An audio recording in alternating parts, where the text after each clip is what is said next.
নমস্কাৰ বন্ধু বান্ধৱীসকল, আজি মোৰ হাঁহৰ পোৱালিৰ 43 দিন সম্পূৰ্ণ হ'ল আৰু মই মোৰ হাঁহৰ পোৱালিক আজি কি ঔষধ দিম আপোনালোকক দেখুৱাই আছো।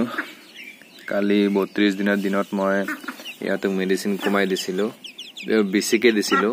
আজি মই ইয়াত মেডিচিন কমাই দিম। গতিকে মই ফাৰ্ষ্টত এইটো হয় লিভাৰ টনিকটো মই 20 ml দিম, আপোনালোকক দেখুৱাই দিওঁ। এয়া হল মোৰ এক মুকা, এইটো 10 ml কে আছে। এক মুকাটো মই ইয়াত পানীত দিলো। 10 ml মই 20 ml দিব লাগে, গতিকে আৰু এবাৰ দিম।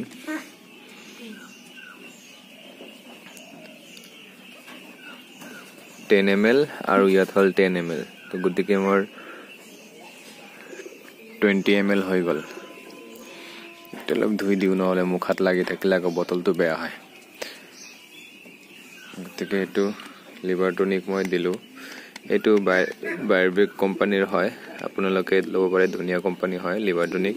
এইটো মই 20 ml দিলোঁ 9 লিটাৰ পানীত 9 লিটাৰ পানীত 3 পোৱা, মানে মই 3টা ডিংকাৰ আছে।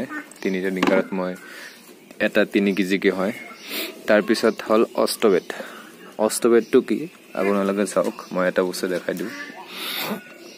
অষ্টবেট আৰু বিমেৰেল, মানে ইয়াত আধা লিটাৰ অষ্টবেট হয় আৰু ইয়াত 1 কেজিৰ এই ভিমাৰেলটো আধা লিটাৰৰ হয় আৰু অষ্টবেটটো 1 কেজিৰ হয়। গতিকে মই ভিমাৰেল আৰু অষ্টবেট দুটা ইয়াত মিহলাই মানে মই এটা আইডিয়া হিচাপত দি দিওঁ। গতিকে আপোনালোকে এনেকৈ ধুনীয়াকৈ এটা আইডিয়া হিচাপত দি দিব। ইয়াত আপোনালোকে দিব 20 ml বা 20ৰ পৰা অলপ বেছি হ'লে অসুবিধা নাই, কাৰণ দুটা মিহলাইও আছে। তো আপোনালোকে ইমানখিনি দি দিলে হ'ল। দিয়াৰ পিছত আপোনালোকে এনেকুৱা এটা পাইপ ল'ব, আৰু যদি পাইপ নাথাকে আপোনালোকে এটা লাঠি লৈ এনে ধুনীয়াকৈ মিহলাই দিব, যাতে পানীৰ লগত পুৰা ঔষধখিনি মিহলি হয়, আৰু যাতে সকলোকেইটা 3টা ডিংকাৰো যাতে সমান ঔষধ যায়, যাতে তাৰ কাৰণে আপোনালোকে সুন্দৰকৈ মিহলাই দিব।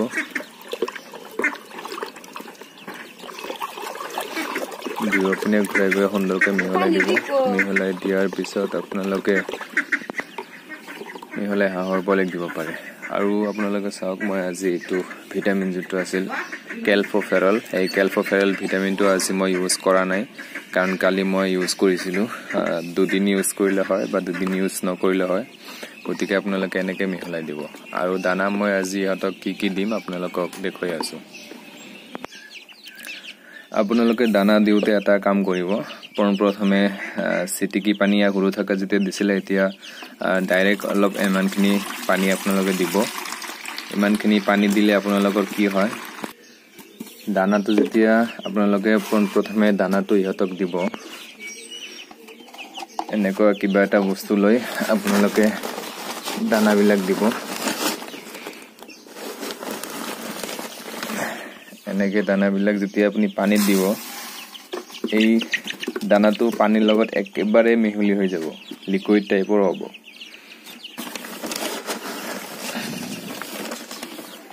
গতিকে এনেকৈ আপোনালোকে যদি দিয়াৰ পিছত হাতেৰে এনেকৈ ধুনীয়াকৈ পানীত মিহলাই দিব। এইটো গলি একেবাৰে লিকুইডৰ দৰে হৈ যাব, এটাও মানে দানা হৈ নাথাকে, মানে চব পানীৰ লগত মিহলি হৈ লিকুইড হৈ যাব। গতিকে মই এইখিনি আপোনালোকক ভিডিঅ' দেখুৱাই দিয়াৰ কাৰণে, দানা কেনেকৈ দিওঁ তাৰ কাৰণে মই এইখিনি আধাৰ দিলোঁ। আপোনালোকে হাঁহৰ পোৱালি যিমানখিনি আছে সিমানখিনি আপোনালোকে দানা ইয়াত দিব। দিয়াৰ পিছত আপোনালোকে আৰু কি মিহলাই সেইটো মিহলালে হ'ল। ইয়াৰ পিছত মই মিহলাম ধানৰ গুড়ি। এইটো ধানৰ গুড়ি হয়। ধানৰ গুড়ি আপোনালোকে যিখিনি পৰিমাণ লাগে সেইখিনি পৰিমাণ দিব। তাৰপিছত মই ইহঁতৰ লগত মিহলাম, ইয়াত মই ধানৰ গুড়ি দিলোঁ। তাৰপিছত মই দিম ডাইৰেক্ট ধান মই 1 মোন আনি ৰাখিছোঁ। তো গতিকে মই ইহঁতক ধুনীয়াকৈ ধান মিহলাই দিম। আৰু ধান মিহলাই দিলে ইহঁতৰ মানে হজম হোৱাত অলপ টাইম লাগে, ইহঁতৰ ভোক সোনকালে নালাগে। সব আপোনালোকে মোৰ ধানৰ বস্তাটো অলপ ভিতৰৰ পিনে থৈছো ঘৰৰ আন্ধাৰত গতিকে মই তথাপিও আপোনালোকক ভিডিঅ'টো দেখুৱাই আছো যাতে আপোনালোকে এনেকৈ এইটো ধান আপোনালোক চাওক এইটো ধান হয় এই ধানটো মই ইয়াত 2 টেমামান দি দিম দানাবিলাক এনেকৈ আপোনালোকে মিহলাই দিব